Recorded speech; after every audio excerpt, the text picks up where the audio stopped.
Joining us now, Lacey Conway, house parent at the Palmer Home for Children. Morning, Lacey. Thanks for joining us.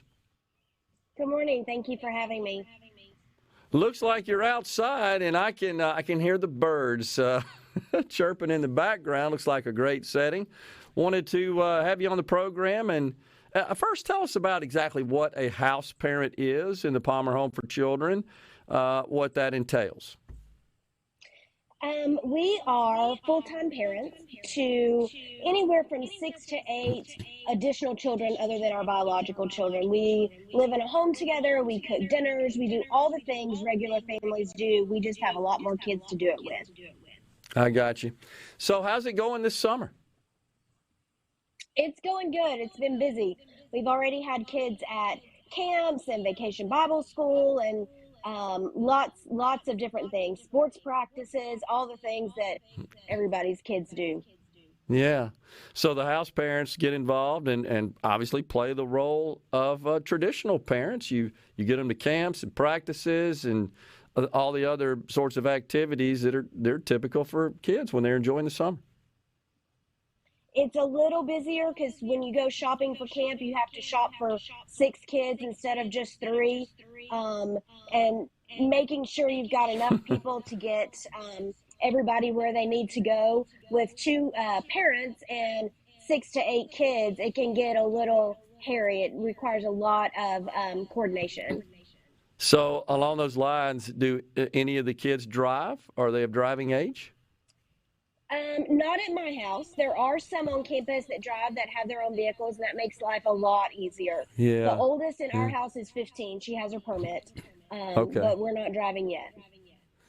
What about just interacting with the other houses, the other parents, the other families, kids and kids, and so forth? How does that work out?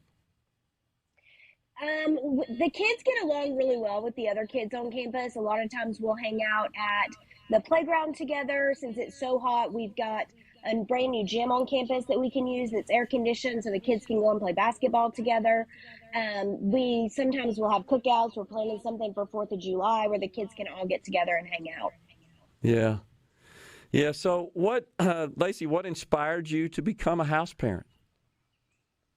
My husband and I were in full-time ministry, and we were living in Oklahoma. We were looking to move closer this way to be closer to family, and Palmer Home came across our radar. And after praying about it, we decided that it would be something we wanted to try. Yeah. And how long you been doing it? 4 years this week, actually. 4 years this Wow. week. We really enjoy it. We love working with the kids. We've had kids ranging in age from I think the youngest was 11 months and the oldest is 18 years that we've had at our house. So girls, boys, we've had a little bit of everybody. Yeah. What's the progression? They stay in your house. They're on campus, right, is where you provide your house parenting duties. What's the progression for them, the kids? There are 6 what we call cottages. They're large houses because, we've got anywhere from 10 to 12 people at a time. So it's a pretty large house. 6 here on our campus that are houses that are close together. The goal is either reunification.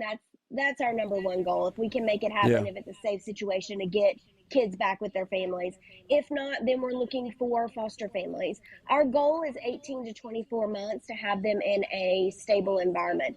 Sometimes it takes a little bit longer than that, but that's the goal. If that doesn't happen, once they turn 18 or graduate from high school, we have a transition program that helps them to transition into college or into the career and workforce, just like you would with any 18-year-old. Sometimes they're not just ready to be on their own, and they just need a little bit of help, a little backup to walk them through that process. Do you have any personal success stories along those lines you want to share with us? We've had lots of kids that I would consider success stories, kids that have graduated high school. Things that make me so proud is watching a child save up their money and be able to buy their own car. I mean, Wow. There's not a lot of 17 and 18-year-olds that can save up their money and pay cash for a vehicle. They own it. It's theirs. To walk them through the process of getting insurance, of getting a car tag, when nobody in their life has shown them how to do that. To watch them get a job, to watch them join the military.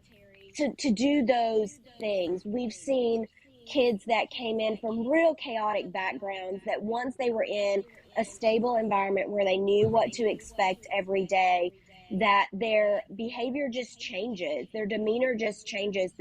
You can just almost see them settling and relaxing. And is it fair to say that that's really kind of the model, the Palmer Home for Children model? It's just to provide these kids with stability and sort of represent a traditional, stable house environment that they can flourish in and not be concerned about all these other distractions that, frankly, young children shouldn't have to be dealing with. Absolutely. We want to allow kids to be kids, to let them do the things like basketball and football and baseball and soccer and cheerleading that they might not get to do otherwise, that they can Yeah. sit down and know that there's going to be food on the table at dinner, to know that there's going to be somebody that's going to show up to those games and cheer them on. That's important, to have somebody Yeah. on your side, to be able to look up in the stands and see somebody that's clapping when you make that goal. Yeah. So just to give them that experience, to change the trajectory, because so many times trauma is a generational thing, and to be able to break that and to help somebody start new traditions for their family. Is it a rewarding experience for you and your husband? It's a very rewarding experience. And, when you see kids be able to go back to their family of origin, when you see Yeah. parents that have worked hard to do what they need to do so that their kids can come home, to see that reunification and that relationship heal, it's wonderful. To see kids make new relationships and to see new families form through foster care and through adoption. It's amazing as you watch those kids grow, to see how they're doing and to see how their lives change. Yeah. Do you ever have a situation where, at first, with the child to which you are serving as a house parent, is just despondent and maybe introverted and just afraid, and through the experience, you see an abrupt turnaround where they can smile and laugh and be happy? Sometimes it's not quite the abrupt turnaround, but you see it. You Okay. see kids that you can just tell that they don't know quite what to do with a calm atmosphere. And I've had kids say it's too quiet. Like there's no Wow. yelling, there's no screaming, there's no slamming doors. It's too quiet. And it takes them a little bit of time to settle into that, to Yeah. realize that it is a safe place, that they can come and talk to us about what's going on, that they don't have to handle everything on their own. Yeah. Yeah, that's something we don't think about, but often in those environments, you're right. Kids are kind of forced into an adult role way before they should be. And that's not only healthy, but it impedes their natural development.